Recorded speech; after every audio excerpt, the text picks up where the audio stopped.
네, 초등부 친구들 안녕하세요. 이제 다음 주면 저희가 이제 교회에서 함께 모여서 예배를 드리게 됩니다. 그죠?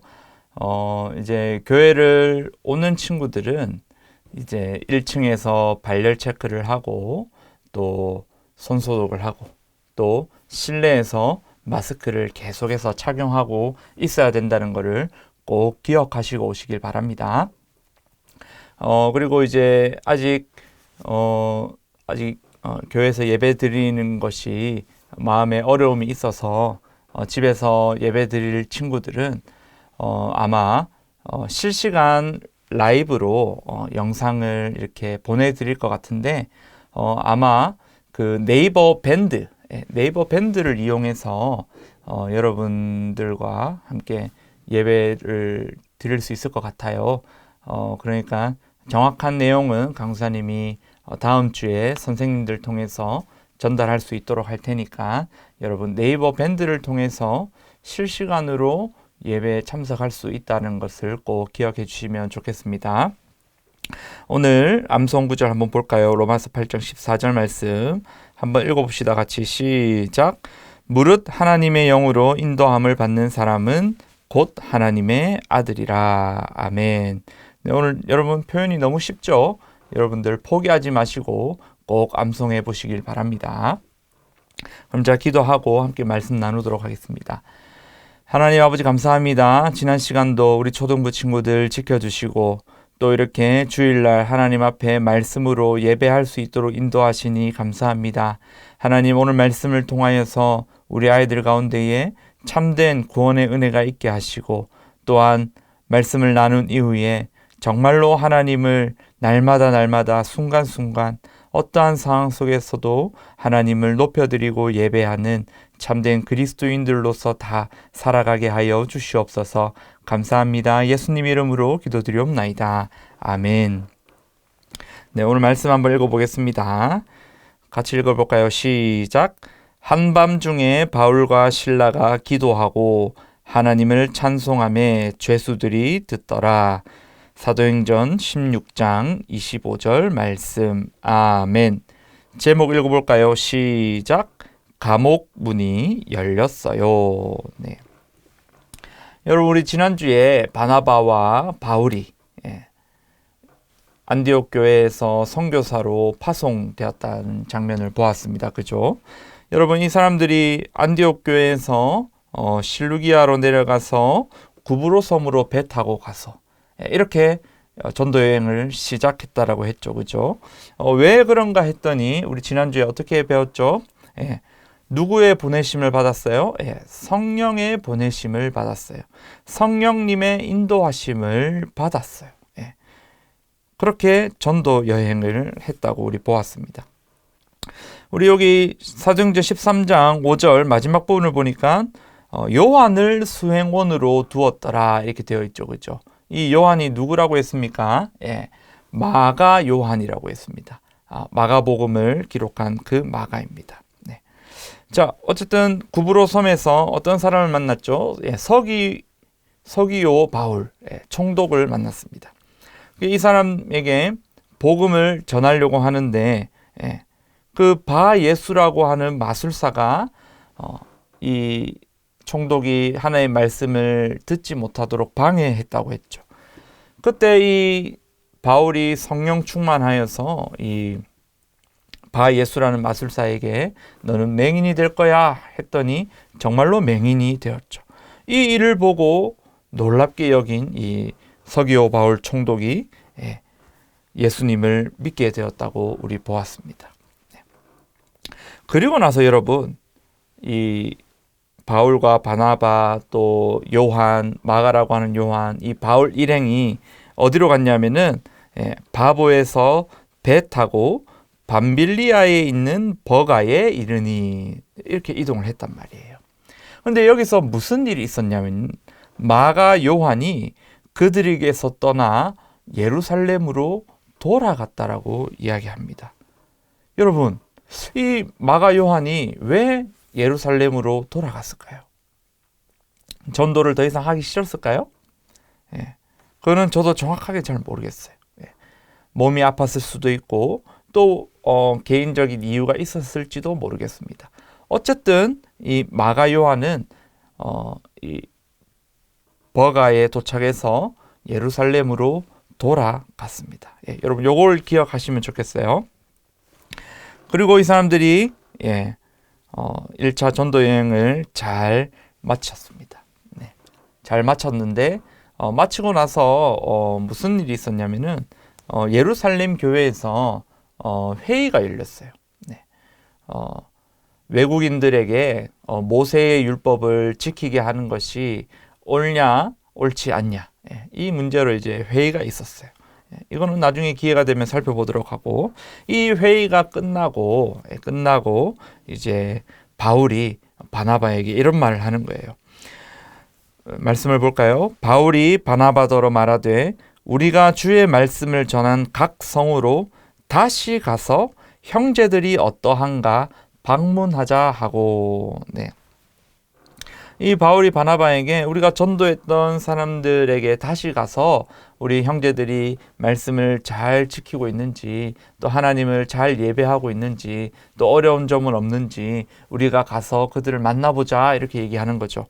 그때 이 바나바가 얘기합니다. 그 마가 요한도 우리가 데리고 갑시다, 이렇게 합니다. 여러분, 아까 마가 요한이 어떻게 했다 그랬죠? 버가에 이르러서 예루살렘으로 돌아가 버렸다고 했어요. 그래서 뭐 그런 일이 있었지만 우리 이 바나바가 우리 요한도 데리고 갑시다, 이렇게 얘기하는 거죠. 그때 이제 바울이 뭐라고 얘기하냐면은, 아니 우리를 떠나서 함께 일하지 않았던 그 자를 데리고 가는 것은 옳지 않은 것 같아요. 저는 데리고 가는 게 아니라고 생각해요, 이렇게 얘기한 거예요. 여러분, 이렇게 바나바는 데려가자 하고 바울은 데려가지 말자 하고, 여러분 이게 우리가 볼 때는 뭐 큰 문제가 아닌 것 같지만은 이 두 사람 사이에서 엄청 큰 문제였나 봐요. 그래서 여러분 사도행전 15장 39절에 보니까 이렇게 기록합니다. 서로 심히 다투어 서로 갈랐었다고 얘기해요. 그래서 바나바는 마가 요한을 데리고 배 타고 구브로로 갔습니다. 그리고 바울은 실라라는 사람, 실루아노라고 하는 이 사람을 데리고 수리아와 길리기아라는 곳으로 갔습니다. 여러분, 우리 지도를 한번 볼까요? 오른쪽 끝에 보면은 안디옥이 있죠. 여러분, 이 안디옥에서 바나바는 마가 요한을 데리고 구브로 섬, 노란색으로 박스 쳐진 그 구브로 섬으로 갔고, 바울은 이 실라라는 사람을 데리고 수리아와 길리기아 지방으로 갔단 말이에요. 수리아 지역은 저기 안디옥 밑에 파란색 박스가 있죠. 그쪽 지역을 이르는 말이에요. 어쨌든 1차 전도 여행에는 함께했던 이 두 선교사가 이 마가 요한을 데리고 가는 문제 때문에 서로 갈라져 버렸습니다. 그러면 이거 안 좋은 일 아닌가요? 뭐 이렇게 얘기할 수도 있겠지만은 저는 이건 역시 성령님께서 하신 일이라고 믿습니다. 왜냐하면 이 바나바를 따라가서 다시 전도할 수 있는 기회를 얻은 이 마가 요한이 이 바나바 밑에서 믿음이 잘 성장해서 이 마가복음을 쓰기까지 했으니까요. 또 한 팀이었다가 두 팀으로 나누어지면은 더 전도가 활발하게 일어났겠죠, 그렇죠? 그리고 이제 성경은 바나바보다는 이제 바울 이야기를 중점적으로 합니다. 왜 그렇죠? 이 사도행전은 바울의 담당 의사였던 누가라는 사람이 기록했는데, 이 누가는 바울을 따라갔기 때문이죠. 이 수리아와 길리기아 지방에서 이렇게 교회를 돌아보고 전도했던 이 바울이 이제 아시아 쪽에서, 지도를 보시면 왼쪽에 아시아가 있죠, 그죠? 이 아시아 쪽에서 말씀을 전하려고 했어요. 그때 이제 사도행전 16장 6절에 뭐라고 얘기합니까? 그때 성령이 아시아에서 말씀을 전하지 못하게 하시거늘, 이렇게 얘기하죠.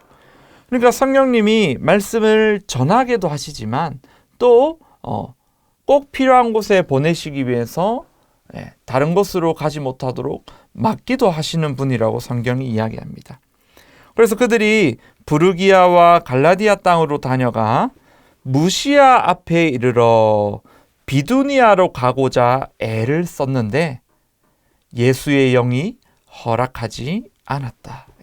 아시아에서 이 복음을 전하는 것을 예수님께서 허락하시지 않으셨다, 이렇게 얘기합니다. 여러분 지도를 볼까요? 이 갈라디아 부르기아 지방, 무시아 지방을 지나서 이제 바울 일행이 비두니아에 가서 복음을 전하려고 했는데 예수의 영이 허락하지 않았다는 겁니다. 그래서 이 사람들이 이제 드로아라는 곳으로 갔습니다.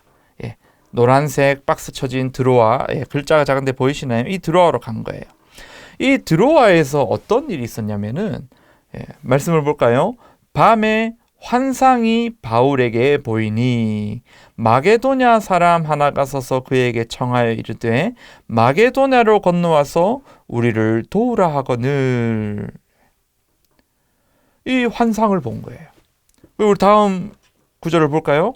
바울이 그 환상을 보았을 때에 우리가 곧 마게도냐로 떠나기를 힘쓰니, 이 환상을 본 바울 일행이 곧바로 마게도냐로 가야지 하고 결정을 했다는 거예요. 왜 그렇게 했냐 하니, 하나님이 이 환상을 보여주신 거는 저 마게도냐 사람들에게 복음을 전하려고 환상을 보여주셨다, 이거를 깨달은 거예요.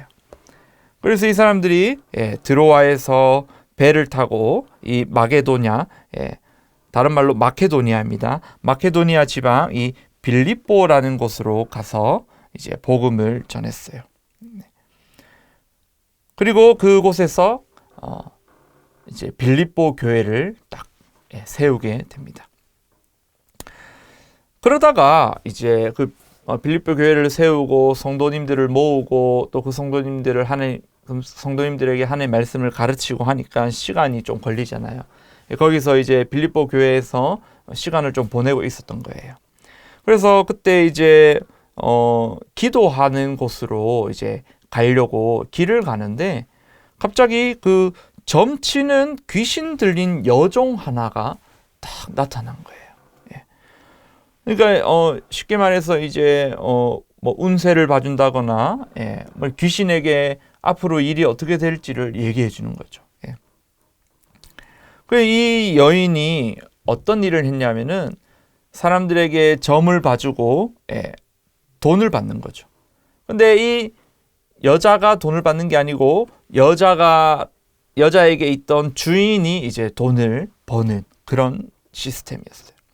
근데 이 귀신 들린 여자가 이 바울과 바울 일행을 따라다니면서 뭐라고 하냐면은 이 사람들은 지극히 높은 하나님의 종으로서 구원의 길을 너희에게 전하는 자라, 뭐 이렇게 하면서 막 크게 떠들기 시작하는 거예요.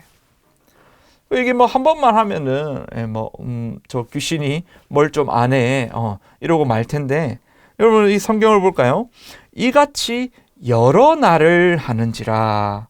여러분 매일매일 막 끊임없이 만날 때마다 그런 소리를 하는 거예요. 여러분 이제 이런 복음을 전하는 일을 유대인들이 별로 안 좋아했다 그랬잖아요. 또 이 로마 사람들도, 이 로마 식민지에 있던 그 사람들도 이 로마법과 다른 이 우리 기독교 신앙을 조금 무서워하는 그런 경향도 있었단 말이에요. 그러니까 이 복음 전파에 오히려 방해가 된다고 생각을 해서 이 바울이 심히 괴로워했다, 이렇게 나옵니다. 그래서 이거 도저히 안 되겠다 해가지고 그 귀신 들린 여종을 불러다가 이렇게 얘기합니다. 예수 그리스도의 이름으로 내가 너에게 명령하노니 귀신아 그에게서 나오라, 이렇게 얘기한 거예요. 여러분 그랬더니 어떻게 됐을까요? 이 예수 그리스도의 능력이 나타난 거예요. 귀신이 이 그리스도의 그 예수님의 명령을 어길 수가 없으니까 당장 그 여종에게서 떠나버린 거예요. 그리고 이제 그 여종은 이제 귀신 들렸다가 이제 병고침을 받은 거죠, 그렇죠? 그러면 이 귀신이 떠나갔으니까 이 여종은 좋을까요, 안 좋을까요? 네, 당연히 좋죠. 그런데 여러분, 이 귀신 들린 여종을 통해서 돈을 벌던 이 여종의 주인은 어떨까요, 여러분? 예. 여러분, 이 주인은 굉장히 화가 났어요. 예. 그래서 자기가 더 이상 돈을 벌 수가 없으니까 이 바울과 실라를 붙잡아 가지고 그 지역을 이제 관리하는 관리자에게 고발을 하는 거예요. 이 사람들이 유대인인데 우리 성을 굉장히 요란하게 하고 또 우리는 로마 사람인데 자꾸 이상한 말씀을 전한다. 이렇게 얘기한 거예요. 그래서 사실 이 주인뿐만이 아니고 이 지역에 있던 사람들이 다 마음에 어려움이 있었나 봐요. 그래서 성경을 보니까 뭐라고 합니까? 무리가 일제히 일어나 고발하니 상관들이 옷을 찢어 벗기고 매로 치라 하여. 그래서 이 바울과 실라가 옷을 찢김을 당하고 또 매를 많이 맞았어요.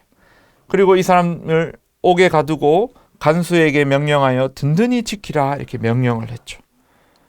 그래서 이 명령을 받은 이 감옥을 지키는 이 간수들이 그들을 깊은 감옥에 가두고 또 그 발에 이제 쇠사슬을 이렇게 뭐라 그러죠? 이렇게 굉장히 이렇게 꽉 메고 있었던 거죠. 채웠던 거죠. 여러분 혹시 감옥에 가보셨나요? 네. 여러분 감옥에 갈 일이 평생에 없었으면 좋겠습니다. 강사님이 말씀을 준비하면서 이 감옥에 대해서 좀 조사를 해봤어요. 그랬더니 여러분 이런 감옥이 있는 거예요. 이 사진에처럼. 여러분 보시는 이 그림이 감옥이라는 거예요. 영국에 렉이라는 섬이 있는데 그 섬에 이제 발음이 맞나 모르겠는데 HMP 베르윈이라는 감옥이라는 거예요. 여러분 이 감옥에는 헬스장도 있고요, 축구장도 있고요, 라운지도 있고요, 놀이터도 있고요. 또 이 감옥에 갇힌 사람들이 이제 컴퓨터 할 수 있도록 개인 컴퓨터와 또 개인 핸드폰까지 준다는 거예요. 여러분 신기하죠, 여러분? 여러분 이 감옥이 이렇게 좋아져도 여러분 감옥 가시면 안 됩니다. 아시겠죠? 네. 근데 여러분 이 바울과 실라가 들어간 감옥은 이렇게 좋은 감옥이 아니었죠. 여러분 이 지금 보시는 사진은 이 마케도니아 빌립보 지방에 있는 감옥이에요. 여러분 이 감옥에 보시면은 완전 바퀴랑 뻥 뚫려 있죠, 그죠? 여러분 만약에 밤에 자는데 찬 바람이라도 분다고 생각해 보세요. 여러분 이 죄수들이 얼마나 추울까요? 이 바울과 실라가 얼마나 추웠을까요? 또 이 좁은 공간에 많은 죄수들이랑 같이 이렇게 있었단 말이에요. 그러니까 같이 따닥따닥 붙어 있고 이러니까 얼마나 불쾌했을까요? 또 감옥에 갇혀 있다는 것 자체가 참 좋지 않은 상황이죠. 여러분 이 감옥에 갇힌 바울과 실라, 여러분이 감옥에 갇혔다면 감옥에서 뭘 할 것 같은가요? 강사님 이럴 것 같아요. 내가 왜 이렇게 갇혀 있지? 내가 뭐 이렇게 감옥에 갈 만한 짓을 하지 말걸 이렇게 후회할 것 같아요. 근데 이 바울과 실라는 뭘 했냐면은 한밤중에 이 바울과 실라가 기도하고 하나님을 찬송했다고 얘기해요. 야, 감옥에 갇혔는데 하나님께 기도하고 하나님을 찬송했다는 거예요. 여러분 이 소리를 같이 있던 다른 죄수들이 들었어요.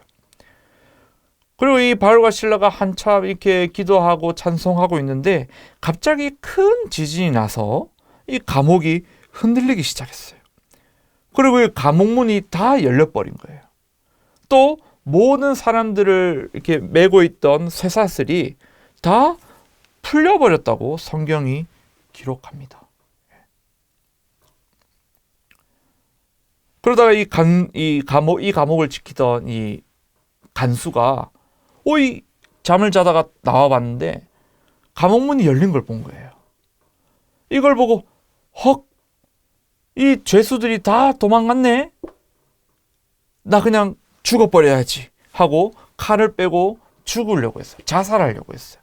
왜 이러냐면은 이 당시에 감옥을 지키는 사람들이 감옥을 잘 지키지 못하고 죄수들이 도망가는 일이 있으면 그 죄수들이 받아야 되는 벌을 받게 되는 거예요.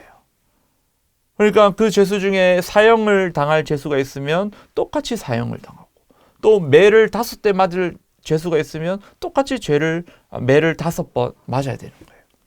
그러니까 이 간수가 자살을 하려고 했어요. 그때 바울이 감옥에서 나오면서 얘기합니다. 그만두세요. 우리가 다 여기 있습니다. 죄수들이 한 명도 도망가지 않고 다 여기 있습니다. 이렇게 얘기하는 거예요. 그래가지고 이 간수가 바울과 실라 앞에 이렇게 엎드렸어요. 왜 그렇죠? 이 감옥문이 다 열려 있고 또 이 죄수들을 메고 있던 쇠사슬이 다 풀려버렸으니까요. 이 놀라운 일이 일어났으니까 이 간수가 뭔가 이상한 것을 느꼈나 봐요. 그래서 얘기합니다. 선생님들, 내가 어떻게 하면 구원을 받을 수 있나요? 그랬더니 바울이 이렇게 얘기하는 거예요. 주 예수를 믿으라. 그리하면 너와 너의 집이 구원을 받을 것이다. 여러분, 이 말을 들은 간수가 즉각적으로 바로 반응을 해요. 어떻게 합니까? 성경을 볼까요? 그 밤 그 시각에 간수가 그들을 데려다가 그 맞은 자리를 씻어주고 자기와 그 온 가족이 다 세례를 받았다. 세례받은 후에 뭘 했냐? 그들을 데리고 자기 집에 올라가서 음식을 차려주고 그와 온 집안이 하나님을 믿음으로 크게 기뻐하니라. 여러분, 놀라운 일이 일어났어요. 이 감옥문이 열리고 쇠사슬이 풀리는 이 일을 경험한 간수가 이 바울과 실라가 정말 다른 사람이구나를 느끼고 어떻게 하면 구원을 받습니까? 물어보죠. 그때 이 바울이 주 예수를 믿으라. 그래야만 너와 네 집이 구원을 받는다. 이렇게 얘기하는 거예요. 여러분, 그 즉시 이 간수가 예수를 믿어버린 거예요. 이 놀라운 일이 일어나 버린 거예요. 그랬더니 어떻다고 성경이 기록합니까? 크게 기뻐하더라. 이런 일이 일어났어요. 바울이 2차 전도 여행을 하는 중에 이런 일이 일어났습니다. 여러분, 오늘 이야기가 여기까지예요. 여러분, 우리 한 가지 주목해야 될 사실. 이 바울과 실라가 감옥에 갇힌 상황 속에서도 하나님을 찬송했다라는 거죠. 여러분, 이거 정말 우리가 따라하려고 해도 쉽게 따라할 수 없는 일입니다. 왜 그렇죠? 감옥에 갇히고 매를 맞는 것, 옷을 찢김 당하는 것, 여러분, 그 모든 일 자체가 엄청난 충격이고 상처이고 아픔이기 때문이죠. 그런 상황 속에서 하나님께 감사하고 하나님을 찬양하고 예배한다는 것 정말 어려운 일입니다. 하지만 어떤 상황 속에서도 하나님을 예배하는 것, 이것이 진짜 그리스도인들의 모습입니다. 여러분, 예수 믿는 사람들도 매를 맞을 수 있습니다. 예수 믿는 사람들도 억울한 일을 당할 수 있습니다. 또 심지어 억울한 일을 당해서 죽을 수도 있습니다. 왜 그렇죠? 우리 예수님이 실제로 그렇게 하셨잖아요. 억울한 누명을 쓰고 십자가에 달려 죽으셨잖아요. 어쩌면 진짜 그리스도인들은 그런 일을 겪는 것이 당연할지도 모르겠습니다. 또 여러분, 오늘날처럼 이 예수 믿는 사람들도 코로나 바이러스에 걸릴 수가 있어요. 또 암에 걸릴 수도 있고요. 또 이제 오랫동안 아프다가 이렇게 하늘 날아갈 수도 있는 거죠. 여러분, 예수 믿는 사람들이라고 해서 다 좋은 일이 일어나는 것 절대 아니죠. 그러나 항상 좋은 일이 일어나는 것이 아니고 정말 어렵고 힘들고 눈물 나는 일이 일어나지만 그럼에도 불구하고 하나님을 예배하는 것을 포기하지 않는 것, 그럼에도 불구하고 하나님을 예배하고 하나님께 찬송하는 것, 이것이 바로 진짜 그리스도인이란 말이에요. 여러분, 오늘 말씀을 통해서 여러분에게 이것을 좀 말씀드리고 싶어요. 여러분, 어떤 상황 속에서도 하나님을 예배하는 것, 여러분, 이것만 하면 신앙생활이 그냥 끝이에요. 이것만 떼버리면 돼요. 그러면 이것만 되면 하나님께서 여러분을 인도해 주시고 전도할 사람들을 여러분에게 데려다 주시고 또 전도하게 하시고 또 오늘 등장한 간수처럼 여러분들 통해서 믿지 않는 사람들이 믿게 되는 그런 기적들이 일어나는 거예요. 뭐만 되면요? 어떤 상황 속에서도 하나님을 예배하는 것을 포기하지 않는 것. 이것만 되면 됩니다, 여러분. 여러분, 이제 우리 다음 주에 모여서 예배한다고 했죠. 그죠? 근데 여러분, 직접 교회 와서 예배 드리든, 집에서 예배 드리든, 여러분 어떤 모습이든지 하나님을 예배하는 것 그 자체가 굉장히 중요한 거예요. 내가 울산에서 예배 드리든, 내가 할머니 집에 가서 예배 드리든, 똑같이 하나님을 예배하는 것. 그것만 되면 됩니다, 여러분. 여러분, 그래서 이 하나님을 예배하는 일에 목숨을 걸어야 됩니다. 왜요? 진짜 그리스도인들은 이 예배를 통해서 하나님을 만나고 또 하나님의 뜻을 알고 또 하나님의 사랑을 힘입고 또 하나님께서 나를 사랑하신다는 것을 깨닫기 때문이죠. 모든 것의 출발이 바로 예배이기 때문입니다. 그래서 그리스도인들은 무슨 상황이 되어도 하나님을 예배하게 되는 거예요. 성경책이 있어도 성경책이 없어도 그렇게 하나님을 예배하게 되는 거예요. 여러분, 하나님을 예배하는 것을 꼭 포기하지 마시길 바랍니다. 영상으로 드리든 모여서 예배 드리든 중요하지 않아요. 하나님을 예배하는 것이 중요해요. 부모님과 함께 예배하든 혼자 성경책을 보고 찬양하며 예배하든 중요하지 않아요. 하나님을 예배하는 것이 중요합니다. 여러분 인생에서 하나님을 예배하는 것을 끝까지 포기하지 않는 것, 이것이 여러분 평생의 숙제라고 생각하시고 이 예배에 목숨을 거시는 여러분 되시기를 축복합니다. 아멘. 기도하겠습니다. 하나님 아버지 감사합니다. 오늘 바울의 2차 전도 여행, 특별히 이 바울과 실라가 감옥에서도 하나님을 예배하고 찬송할 때에 하나님께서 그 간수와 간수의 가정을 구원하신 사건들을 보면서 이 하나님을 믿는 사람들은, 그리스도인들은 어떤 상황 속에서도 하나님을 예배하기를 포기하지 말아야 됨을 우리가 오늘 봅니다. 하나님, 포기하지 말아야 된다고 해서 예배하는 것이 아니고 정말 그리스도인이기 때문에, 하나님이 우리의 하나님이기 때문에, 하나님이 나의 아버지시기 때문에, 예수님이 나의 구원자시기 때문에 하나님을 예배하는 우리 초등부 친구들 다 되게 하여 주시옵소서. 그리하여 하나님께서 우리 초등부 친구들을 통하여서 하나님께서 기뻐하신 일들을 이루어 주시고 또 우리 초등부 친구들을 통하여서 믿지 않는 자들이 믿게 되는 놀라운 기적의 은혜를 베풀어 주시옵소서. 감사합니다. 예수님 이름으로 기도드리옵나이다. 아멘.